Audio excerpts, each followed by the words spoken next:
So I've been doing some reading, and hear me out. It's not people who need people. It turns out it's people who starred on hit television series and played characters whose ambition to play a certain role on Broadway so neatly synchronized with their own that around a decade later they became the only viably marketable option to replace a poorly reviewed star in a splashy Broadway revival of that same production. Those are the luckiest people in the world. Oh my god, hey! Welcome back to my Stagey YouTube channel. If you are meeting me for the first time, hello! It's lovely to have you here in my home. My name is Mickey Joe, and I am obsessed with all things theatre. And yes, let us first address the elephant in the room. He is from The King and I. And yes, the other thing you will have realised is that I am, in fact, British. I am a content creator and an independent theatre critic based here in the UK. I review shows that I get to see on this side of the Atlantic, and I talk about news and drama and gossip happening on both sides of the Atlantic, which is what has led to me discussing the Broadway revival of Funny Girl in such depth. I'm now holding an elephant. I need to put this somewhere. Excuse me. So what's funny about this, girl, is that I had never planned to talk about this show on YouTube. I tend to talk about things that are happening here in the UK because I have more of a point of reference from having seen the productions. But when the reviews came out for Funny Girl earlier this year, hoo boy! This was just about all that anyone could talk about on Stagey social media, on Twitter in particular.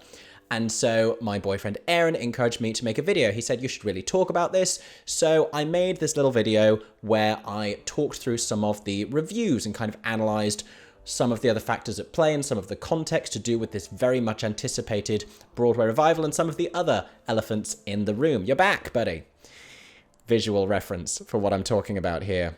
This elephant has become a big part of this video. I really didn't see this happening. But I had just wanted to explain a little bit as to why the revival was getting so thoroughly panned. And then the unthinkable happened, and Lea Michele was rumoured to replace the star Beanie Feldstein in a complete U-turn of casting, going against everything that the producer had seemed to want to uphold with the initial casting for this revival, to do something authentic, to do something very different to Barbara's performance. They then seemed to be about to revert to the most obvious, the most marketable casting choice, which is eventually what happened. So I've made a few videos on my channel talking through this saga so far and all the drama that has surrounded it, with Beanie then leaving the show early, Jane Lynch leaving the show early, and Lea Michele arriving to play Fanny Brice on Broadway amidst a fair amount of social media controversy. Now, fast forward to the end of September, she has arrived. She has been in the show for around a month, and people have been asking me to make another video talking about how she is doing, both in terms of the critical reception. The production has recently been re-reviewed by a few important New York critics. Some of the same critics who panned the production when they first saw it in April of this year, just 5 months ago, as well as in the public perception, in the world of social media, because those two things do not always align. What the critics say and what audiences say and what word of mouth becomes are not always the same thing. So we're going to do that today. We're going to talk through the reviews that have just been written about Lea Michele and Funny Girl, and we're going to talk about the social media response as well. So we have lots to talk about today. Sit yourselves down, buckle up, and don't even think about raining on my parade. Also, before we get into it, if you enjoyed today's video, make sure you're subscribed to my Stagey YouTube channel. I make content like this literally all the time, not just about the Broadway scandals you've heard about, but about the ones you don't even know about. And I review all of the shows that I've been to see, and I react to stuff. It's just a fun, stagey place. If that sounds like the kind of content that you might enjoy, subscribe to my channel, share it with your friends. Why not? And make sure you're following me on my other social media platforms, on Twitter, on Instagram, on TikTok. I am at Mickey Joe Theatre on all of those for so much theatrical content. Now let's talk about Funny Girl.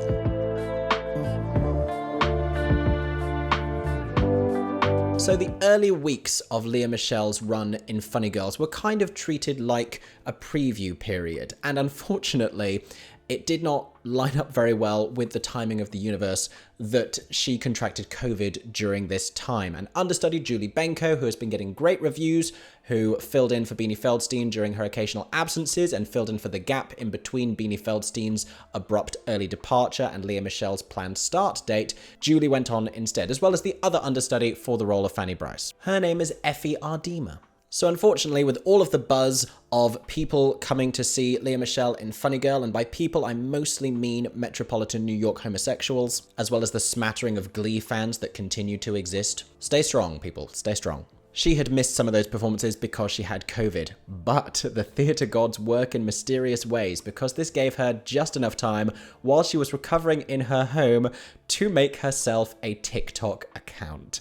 And regardless of your thoughts of Lea Michele, you have to respect the balls that it took to take on the rumours that had been coming against her. This bizarre internet rumour that Lea Michele is not able to read. Now, she had recently addressed it in an article by basically saying she didn't want to address it, which is bizarre on the face of it, because all she has to do is read something or say that she can read. But anytime she is asked about this, she does not deny the inability to read.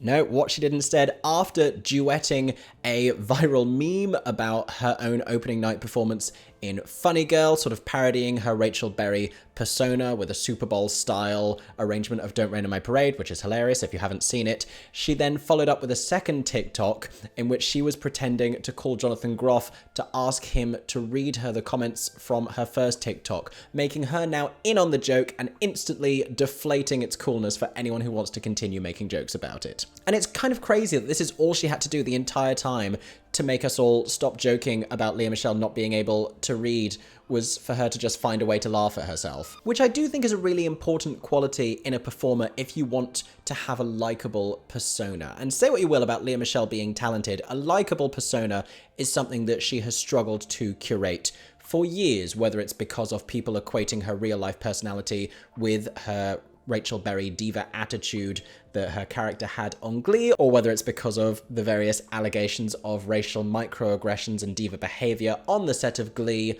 Who's to say? But TikTok over and done with, jokes put to bed, she returned to Funny Girl, and her performance was the one that launched 1,000 bootleg clips. If you have been on Stagey social media in the past few weeks, chances are you will have seen a video somewhere of Lea Michele tearfully belting out one of the big numbers from Funny Girl. The number of people that sent me her first performance of Don't Rain on My Parade at the end of Act 1 was insane, and I love you all for it, and I enjoy that I've now developed this kind of online presence where people know to send me that because that's something I'm going to enjoy. So thank you very much. I did enjoy that. And without endorsing bootlegging performances in a theatre, because I do think it's inherently disrespectful to actors and to staff, and, you know, it's not a legal part of that process, I have watched all of the clips. I've seen the clips of her doing Don't Rain on My Parade. I've seen the clips of her doing the music that makes me dance. And what struck me about both of them, because I had said fairly early on, I did not have doubts about Lea Michele's ability to sing the role, especially as a follow-up to Beanie Feldstein, who has a different vocal type, a thinner vocal type, more of a character voice. She has never been this, you know, stratospheric belter in the way that Lea Michele has traditionally been associated with being. And so I thought, we already know exactly what Lea Michele is going to sound like. Now, it interests me, she doesn't sound as recording perfect as she always did on Glee, and there's much more rawness and humanity to it. I was pleasantly surprised by the acting choices that she makes. She is not giving you the Don't Rain on My Parade that 50,000 musical theatre girls tried to replicate after she did it in Series 1 of Glee. She is giving you something different and something honest, and she's really approaching it as an actress, which is not what I had expected. I know she is an actress, I know she has acted in many things without necessarily singing, but she's always seemed to approach a vocal performance from the same perspective, and so it's really interesting to see and hear her take on this role, and it being much more raw and gritty and imperfect. And I think there's something very interesting in that. And the outpouring of emotion on the stage as well. In both of the clips that I have seen, she just seems overwhelmed with grief and desperation, and it's a feisty, powerful performance that she seems to be giving in this show. All of the clips I've seen have people euphorically clapping throughout them, and what they seem to respond to, as well as like long-held belted notes, is those moments where she breaks through and she screams and she shouts. It's her tenacity and her drive as Fanny Brice that the audience seem to be responding to as much as anything else, and that is not something that I'd expected from her. I still don't know how she is performing in the kind of campy comedy moments of the show. That was always my curiosity, because that seemed to be something that Beanie Feldstein ought to be stronger at, you know, playing up a shtick, that kind of comedy moment. Yes, Lea Michele has played Rachel Berry. She has done comedy TV shows with Scream Queens and with Glee, but she always took herself very seriously as those characters, and that's what she was hired to do. She was not a comedian type playing up a shtick. She was never a character actress in that sense. So having not watched a full bootleg of the performance, I'm not entirely sure how she's playing those scenes. If anyone has seen her in the show, you can let us know down in the comments section. How is she delivering the comedy stuff and those kind of numbers that Fanny Brice has to do as a comedian? Once we remember that Fanny Brice is actually meant to be a comedian and not just Barbara Streisand. But from what I've seen so far with social media commentary, those who are willing to put aside their feelings about previous allegations to do with her behavior and to do with her personality and her personal conduct seem to be really loving her performance in this show. They have great things to say about her vocal performance, and it seems that she's being very warmly received by audiences, by those that are willing to go and see her in the role.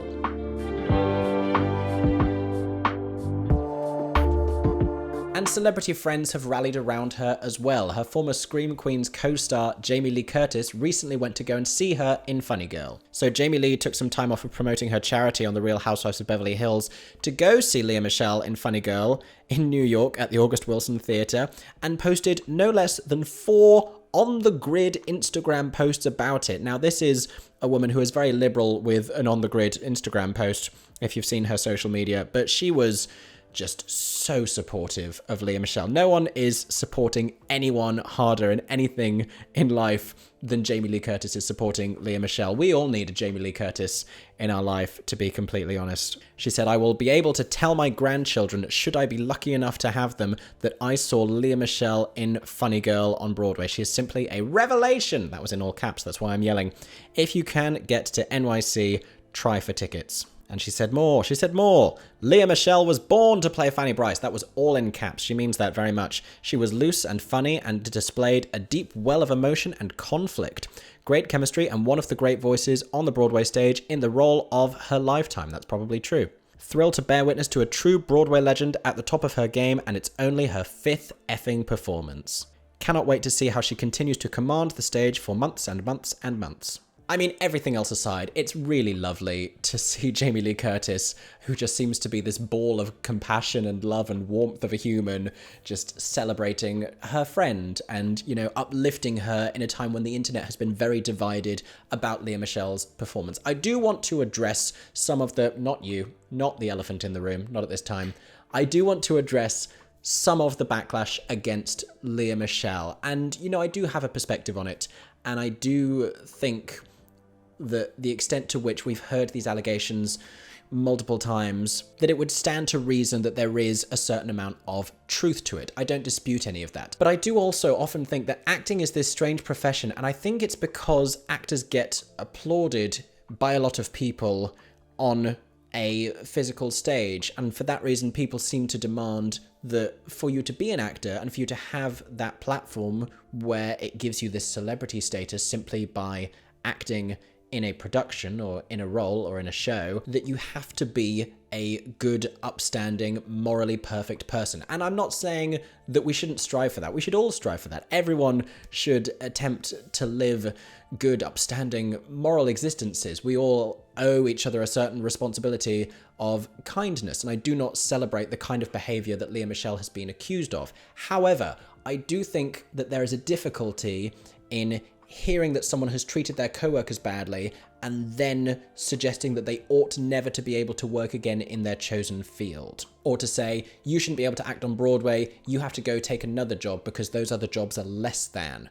Because Broadway actor is the most important job. To them, it is just a job. The people who are Broadway actors are Broadway actors. The people who are teachers are teachers. The people who are librarians are librarians. I think accountability is super important, and I would love for Lea Michele to address all of this more substantially, but I also don't think that that is going to happen, and I think in the meantime her career shouldn't necessarily be held hostage just for that. I know that that's a controversial opinion, but that is the one that I have. Now, on top of all of this, just within the last week, Lea Michele has done what Beanie Feldstein couldn't, and she has gone on national television and performed People from Funny Girl, and she has given the kind of a performance that will sell tickets to this show. Her singing this song in this style synchronizes with what people across the country and across the world think Funny Girl is about, even though there may have been attempts to reinvent and recharacterize this show with this revival. In terms of marketing it to a wider audience, the easiest thing to do is to serve people what they are expecting. Whether or not that's the most artistically fulfilling thing, I don't know. We could have a whole debate about that. Here's another thing that we could debate about. Do we think that Lea Michele would have been nominated for a Tony Award if she had opened the show back in April? Would she have won the Tony Award? I mean, that would have been incredibly controversial given that the two frontrunners and the eventual winner were both talented black women. Optically, that would not be a fantastic look for Lea Michele. But I've said it before, the best thing for her to do in this situation was not to simply come back to this revival and be slated by various people for being, you know, a more inauthentic, marketable casting choice, but to let it first open with someone else and then come in as the hero that replaces and gets better reviews. That sets her up to succeed and to win in a very big way. I don't think it's necessarily the most wholesome thing, but it is what has happened in this situation, and she has probably benefited from that.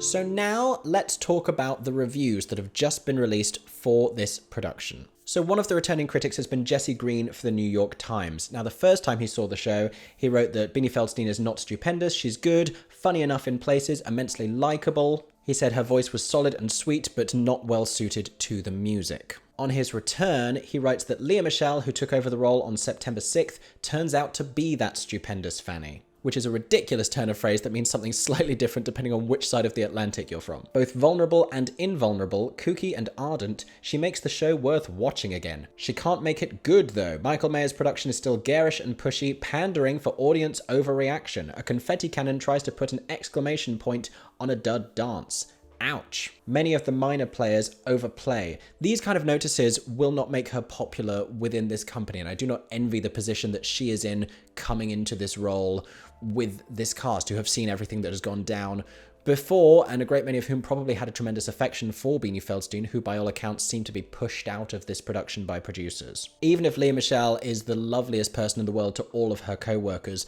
a review like this that says she's fantastic but the show's still awful and the supporting cast worked too hard to try and make it better, that is not going to make her well liked. Imagine this being your workplace. It's very stressful. I'm stressed just thinking about it. The lighting by Kevin Adams would make a rat clap. I have no idea what that means, but it's hilarious, and I'm going to steal that for a review at some point in the rest of my career. And the unusually ugly set by David Zinn seems weaponized against intimacy. It looks like a missile silo. Wow. But at least Funny Girl now has a missile, a performer who from her first words, "Hello, gorgeous," shoots straight to her target and hits it. Presumably because we can agree that that target is in fact inevitably a Barbra Streisand-shaped hole that only a Barbra Streisand-shaped talent can fit through. A lot of talk about missiles in this one. Peter Marks for the Washington Post also talks about missiles.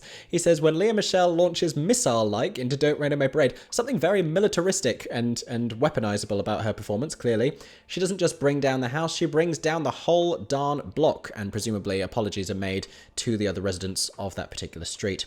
Face it though, this is the Lea Michele show, and her presence has the effect of setting the playhouse in order. I'm the Greatest Star, with its pulse-quickening affirmation of a young woman of enormous appetites and gifts, is delivered now with the full-throated confidence that leads easily to the conclusion that, yup, this is a star. I mean, it's a very good point that if you're singing the song I'm the Greatest Star, you kinda have to be. Equally potent are Fanny's Torchy, the music that makes me dance. He's alluding to the fact that she's performing this as a torch song, which is very much in Lea Michele's wheelhouse for her to stand there and do a big emotional ballad. We saw enough of this on Glee. She knows how to do that. She knows how to do it well. And a finale in which Fanny pulls herself out of an emotional cellar, proof of the preternatural resilience that defines a mortal who thrives in the limelight. That all got a little bit J.R.R. Tolkien towards the end of it, but I got what he was saying.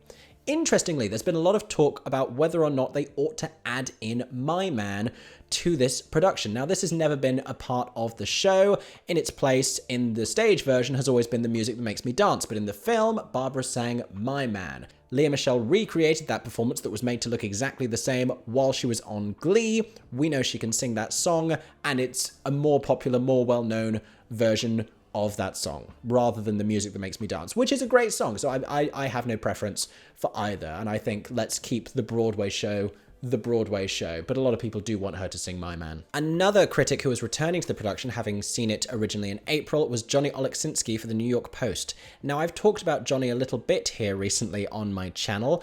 Johnny was the writer who broke the news about the Phantom of the Opera closing. He was the writer that came over here to see Cinderella and was not particularly taken with it, prompting Andrew Lloyd Webber to react angrily towards the cast. But when Johnny first saw Funny Girl, he wrote that the audience members are not the luckiest people in the world. Ouch. He said, the mediocrity that salivating Fanny Brice fans are finally laying their eyes on isn't particularly funny or well sung or well designed or well directed. In my first video, I'm sure I corrected this to point out that it's not Fanny Brice fans who are filling this auditorium, it is Streisand fans, it is Funny Girl fans, and that is a very different thing because what this show has become about has evolved and the legend of it has developed in a certain way over time. This is no longer a show about Fanny Brice, this is a vehicle for Streisand and is inseparable from her performance in it. This time around, he has lots to say about Lea Michele's performance. He says, Michele brings real singing power to the table as Fanny, who's surprised. The role made famous by Barbra Streisand, which was sorely lacking in the revival and is beyond vital. Michele's best number, though, is The Music That Makes Me Dance, a reflective tune sung after her home life has crumbled as her fame has skyrocketed. Michele hasn't been on Broadway since she left Spring Awakening in 2009, and her self-reflection and vulnerability from the intervening years is obvious. As Wendler in Awakening, she was an inexperienced kid, on stage and off, seems a bit personal and presumptuous. Her Fanny, on the other hand, is hardened, hurt, and defensive from the get-go. She's not always lovable, but it's the right take for this actress. So a few things to unpack there. Seems like a good choice for them to have kept in The Music That Makes Me Dance rather than My Man, because Johnny Oleksinski from the New York Post says that it is her highlight moment of the show. Equally, he comments on what I had been noticing from some of these clips online. It's obvious that her singing power is great, but he makes a point of indicating that her best number is The Music That Makes Me Dance, when she is reflective and vulnerable and brings this layered, nuanced acting that people were maybe expecting less. And then I'm so intrigued by what he says in this last line here. She's not always lovable, but it's the right take for this actress. This feels like a nod to her public persona and the public perception of her right now, that this is the right path for her to take, rather than trying to foist a likability onto her performance as Fanny Brice and onto herself by extension, because I do think our understanding of her as a person is becoming inseparable from enjoying her performance. She's conceived Fanny Brice as this hardened, determined, defensive character, and he seems to think that this is the best route for her to have taken. In short, he's saying she sings better than Beanie Feldstein, she is not as likable, but that's probably the safe decision. It's very self-aware of her to have acknowledged that.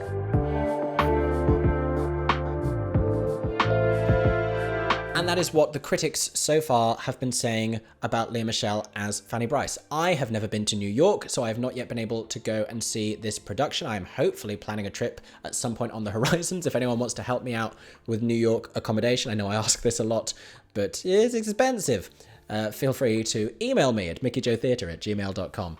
And if you have seen this show, I really absolutely want to hear from you. You know, I've curated an overview of what the word of mouth is saying, but I would love to hear from specific individuals. If you have seen Lea Michele as Fanny Brice in Funny Girl on Broadway, comment down below with all of your thoughts, especially if you also saw Beanie Feldstein's performance and would like to compare and contrast the two. I am so intrigued. If, like me, you are watching all of this unfold from afar, comment your thoughts about the situation down below as well. And let me know what other theatrical things happening worldwide you would like me to make video content about. This is not something I ever thought it was sensible for me to discuss on YouTube, but it turns out there's a lot of mileage in it, and people are finding these videos interesting enough that they have asked me to make more. So let me know the kind of topics you would like me to discuss here on my YouTube channel. And thank you so much for watching this video. I hope you enjoyed. If you did, make sure you're subscribed to my channel first of all, and then if you feel like giving me a super thanks down below to tip me as a stagey content creator, that would be hugely appreciated. It would make a real difference to me. Alternatively, you could go to patreon.com/MickeyJoeTheatre, where you can support me there as a stagey content creator, and as a bonus, gain access to some exclusive photo and video content. I hope that everyone is staying safe and that you have a stagey day. For 10 more seconds, I'm Mickey Joe Theatre. Oh my god, hey, thanks for watching, have a stagey day. Subscribe!